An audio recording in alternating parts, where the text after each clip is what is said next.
you would have been around in the year 30, you would not have met anybody with the name Jesus or Yeshua claiming to be the Messiah. That was a later Christian invention that was then interpolated into later books like the letters of Paul and the Gospels that are written in the second half of the first century.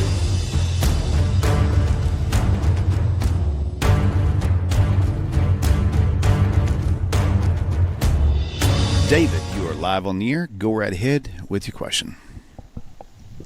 Hello, Rabbi. This is David from Oak Park. Thank you, Rabbi, once again for everything you do, taking my question. So my question is, Jesus and his disciples, originally as a Jewish sect, what do you believe was their main objective as compared to today? What do you believe Jesus and the disciples in the Jerusalem church were just misunderstood, or did they have it wrong from the beginning? Was Jesus claiming to be God? Was he trying to be the Messiah, and did the disciples believe it to be that? So, as it turns out, I don't believe that Jesus claimed to be the Messiah, but rather that was a claim made for him later.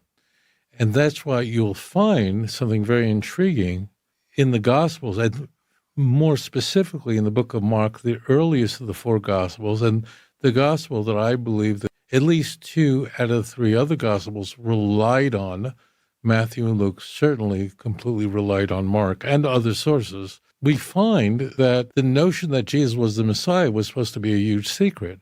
I mean, the book of Mark, the smallest of the 4 Gospels, the first half of it, nobody knows who Jesus is, and no one's supposed to know. And if anyone guesses who he is, even a spirit, they're told to remain silent and to be quiet. Why would that enter into the calculus? Why would they insert that? And this is not restricted just to Mark. You'd find it in Matthew chapter 16, verse 20. Literally, we are told that it was a secret. No one's supposed to know he's the Messiah. How did that creep in?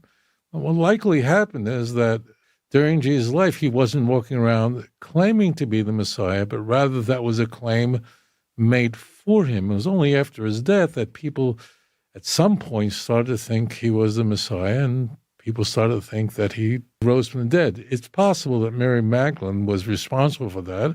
After all, she was probably a woman who struggled with mental health. That's why she's identified in the book of Luke, chapter 8, as someone who was possessed by demons, and Jesus cast it out of her, that perhaps she came up with that. In that there was a division in the church and the Jerusalem church, that we can be absolutely sure of, that in the early church there was enormous division between Paul and the Jerusalem church, because there'd be no reason in the world for Paul to be writing about his division, his differences between him and James, and for him to be attacking those who had a false gospel, who had penetrated the communities in Asia Minor with a different gospel. And Paul therefore says to the Galatians, "Who bewitched you, you foolish Galatians?" Well, why would he make that up? So there's no doubt that the early church was very, very similar to the early movement of the Church of Jesus Christ of Latter-day Saints, the Mormons. It was very, very similar, and Paul was very, very much a Joseph Smith character. Paul was not a good faith actor. Rather, he invented this in order to gain popularity. You know, when Paul's running around going, "I'm not a liar, I'm not a liar, I'm not lying," well, there's a reason why he's saying that. So Jesus certainly never claimed to be God, and that's why we only find this kind of high Christology, where Jesus kind of saying things that sound like he's God. Like, for instance, in John 8:58 as an example, "Before Abraham was, I am."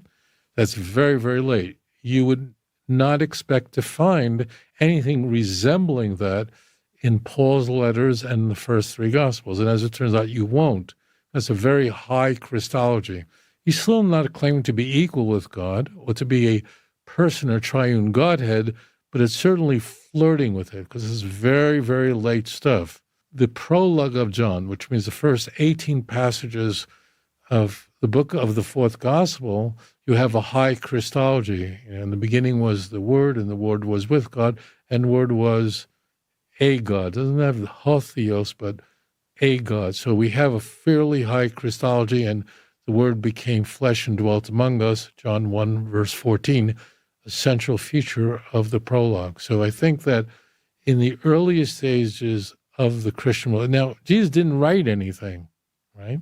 So it's very, very difficult to say with certainty what occurred there.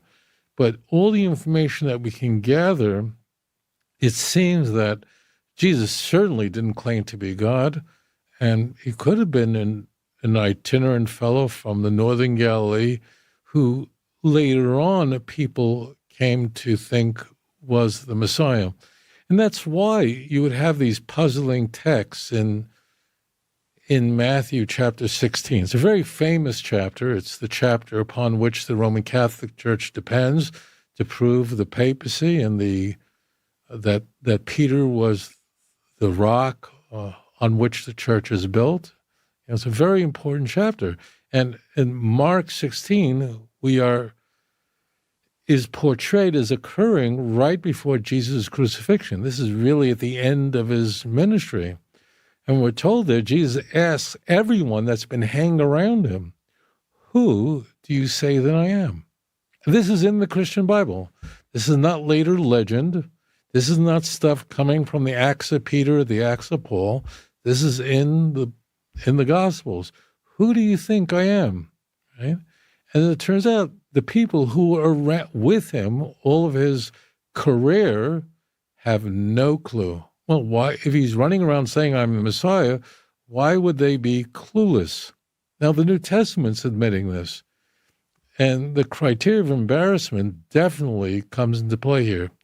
Now, Peter says you are the Christ, you're the Son of the living God. And what is Jesus' response? What is his reply? How does he react to this? Jesus reacts by saying that flesh and blood did not reveal this to you. That's really important.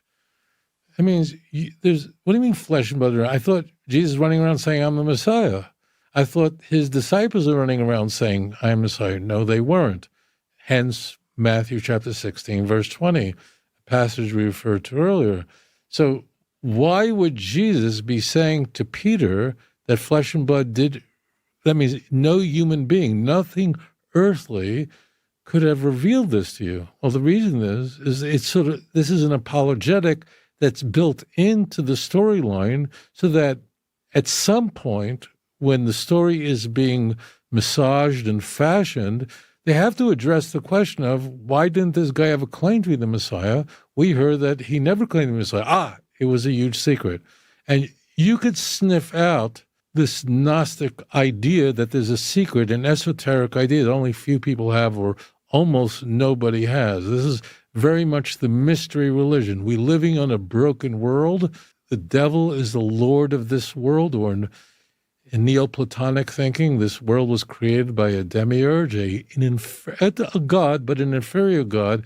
You had to figure out how to escape this world, which was inferior, and to be born from above, John chapter 3. So this really all fits together well. So no, I don't believe for a moment that Jesus ever claimed to be the Messiah, but rather that claim was made for him later, and the Christology would grow from Mark, the earliest gospel, an adoptionist view, an adoptionist theology that Jesus was not born of a virgin. After all, the book of Mark, whoever wrote it didn't think there was anything unusual about Jesus' conception. We're introduced to Jesus as an adult in the book of Mark. And then we have Jesus has become the Son of God at his birth in Matthew and Luke. And then John, Jesus becomes the Son of God somewhere in the eternal past. None of them are Trinitarians. None of these Gospels, the doctrine of the Trinity, is highly developed and will only become the orthodoxy of the church in the 4th century at the Council of Nicaea and reaffirmed later at the Council of Constantinople. So no, if you would have been around in the year 30, you would not have met anybody like with the name Jesus or Yeshua claiming to be the Messiah. That was a later Christian invention that was then interpolated into later books like the letters of Paul and the Gospels that are written in the second half of the first century. If you enjoyed this program, please like and subscribe. אדון עולם אשר מלך בטרם כל יציר נברא ואת נעשה בחפצו כל